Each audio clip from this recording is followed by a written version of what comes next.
Assalamualaikum warahmatullahi wabarakatuh.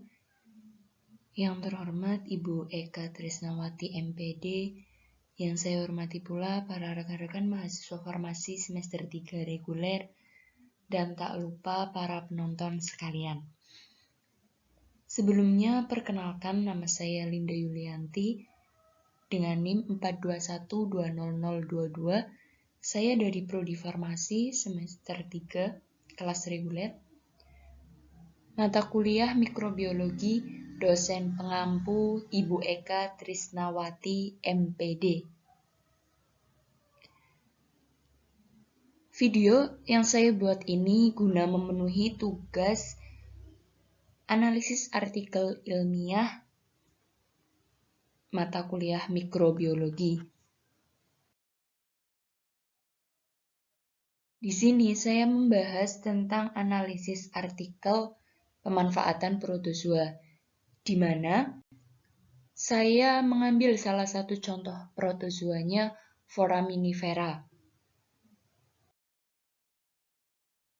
Artikel ilmiah ini berjudul Foraminifera as Bioindicators in Coral Reef Assessment and Monitoring, the Foram Index, yaitu Foraminifera sebagai bioindikator dalam penilaian dan pemantauan terumbu karang dengan indeks Foram. Di mana kelompok yang akan saya bahas yaitu kelompok protozoa dengan jenis protozoa Foraminifera. Di sini ada beberapa alasan kenapa digunakannya Foraminifera sebagai indikator dalam penilaian dan pemantauan terumbu karang. Yang pertama, Foraminifera banyak digunakan sebagai indikator lingkungan. Yang kedua, rentang hidup Foraminifera relatif pendek dibandingkan dengan fasilitas karang kolonial yang berumur panjang. Yang ketiga, Foraminifera relatif kecil dan berlimpah, memungkinkan ukuran sampel yang signifikan secara statistik dan dikumpulkan dengan cepat serta relatif murah, di mana pengumpulan Foraminifera memiliki dampak minimal terhadap sumber daya terumbu karang.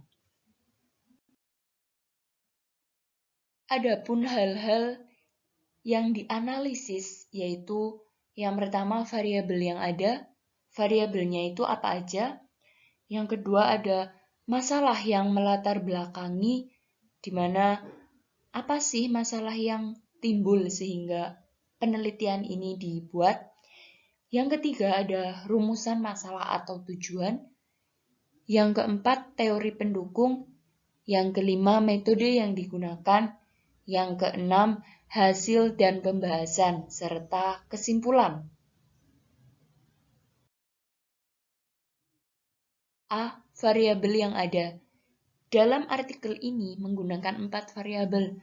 Yang pertama Foraminifera, yang kedua bioindikator, yang ketiga indeks Foram, yang keempat terumbu karang.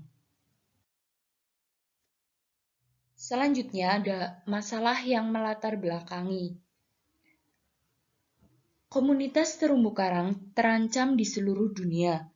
Manajer sumber daya sangat membutuhkan indikator kondisi biologis lingkungan terumbu yang dapat menghubungkan data yang diperoleh melalui penginderaan jauh, kualitas air, dan pemantauan komunitas bentik terhadap respons stres di terumbu karang organisme. Indeks Foram yang dimaksud di sini yaitu Foraminifera in Reef Assessment and Monitoring atau FI.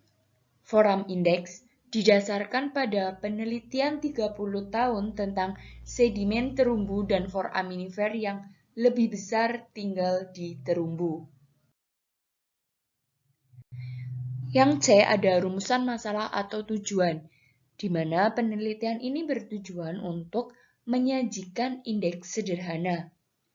Foraminifera in Reef Assessment and Monitoring Index atau FI berdasarkan kumpulan foraminifera dari sedimen permukaan.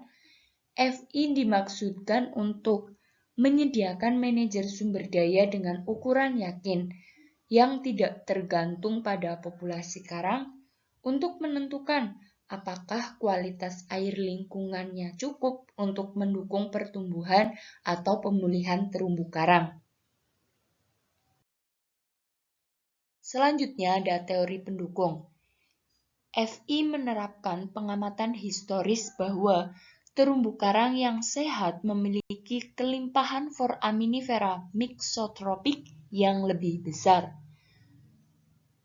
Salah satu pendapat dari Sombong dan kawan-kawan yaitu tahun 1996, mereka berpendapat bahwa populasi foraminifera yang lebih besar yang kebal terhadap penyakit khusus karang dan pulih lebih cepat dari dampak fisik daripada populasi karang berumur panjang, merupakan suatu indikator sensitif kondisi kualitas air yang mendukung perkembangan terumbu karang.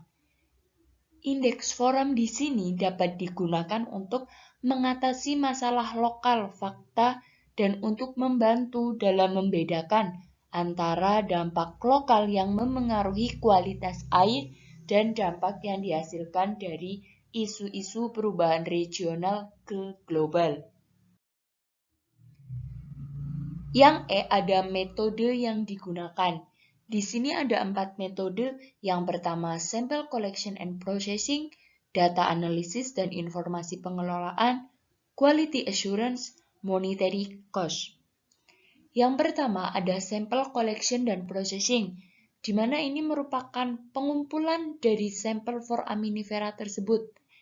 Selanjutnya ada data analisis dan informasi pengelolaan, di mana pengumpulan sampel tadi diurutkan berdasarkan genus dan terhitung. Jumlah mentahnya dimasukkan ke dalam spreadsheet dengan lokasi sampel yang sesuai dan kode identifikasi, data lingkungan, dan berat sampel yang diambil. Selanjutnya ada quality assurance, di mana analisis data tadi seperti analisis multivariat dan multidimensi sudah dapat dilakukan. Yang keempat ada monetary cost, di mana ini merupakan pembiayaan untuk mengumpulkan foraminifera dalam sampel. F ada hasil dan pembahasan. Peneliti foraminifera telah menghitung 300 spesies per sedimen sampel untuk mendapatkan data untuk analisis komunitas. Untuk menentukan apakah sampel lebih kecil ukuran memberikan data yang konsisten, dengan hati-hati untuk memilih 3 subsampel dari sekitar 100 foraminifer per subsampel dari masing-masing 12 sampel.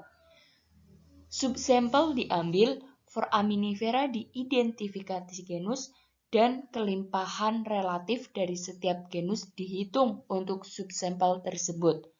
Memplot indeks terhadap ukuran butir median menunjukkan bahwa terutama dalam rentang ukuran sedimen yang paling umum dari sedang hingga kasar pasir, Fi tampaknya relatif tidak terpengaruh.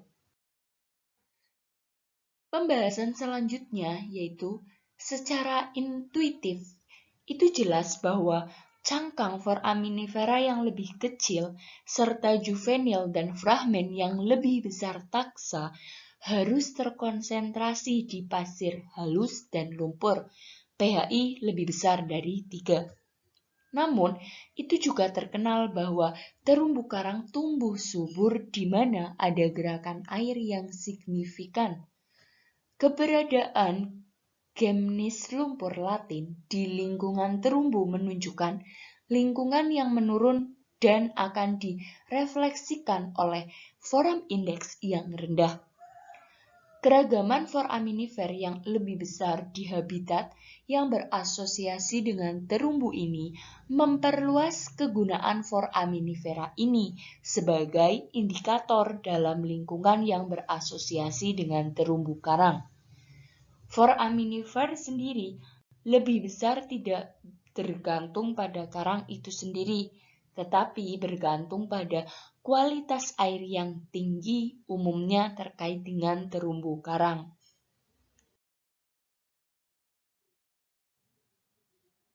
Selanjutnya ada kesimpulan. Terumbu karang adalah salah satu ekosistem yang paling terancam di seluruh dunia. Forum Index menyediakan metrik ataupun ukuran untuk menentukan apakah kualitas air cocok untuk komunitas yang berbasis mixotrop, yaitu alga simbiosis dominan.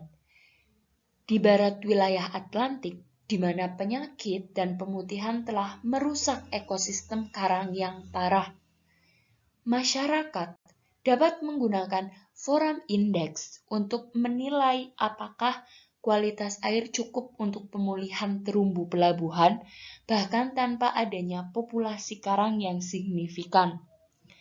Dalam Indo-Pasifik, di mana komunitas karang yang signifikan masih ada, Forum Index dapat menyediakan lokal indikator independen dari kesesuaian lingkungan untuk kelanjutan dari pertumbuhan terumbu setelah peristiwa kematian massal akibat pemutihan, topan, atau landasan.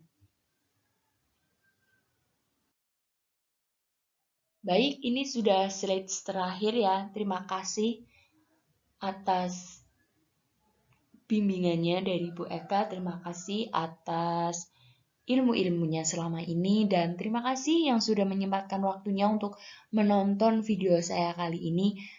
Semoga apa yang saya sampaikan bisa bermanfaat, bisa dipahami, dan kesehatan selalu menyertai kita semua. Kurang lebihnya mohon maaf. Billahi taufiq wal hidayah. Wassalamualaikum warahmatullahi wabarakatuh.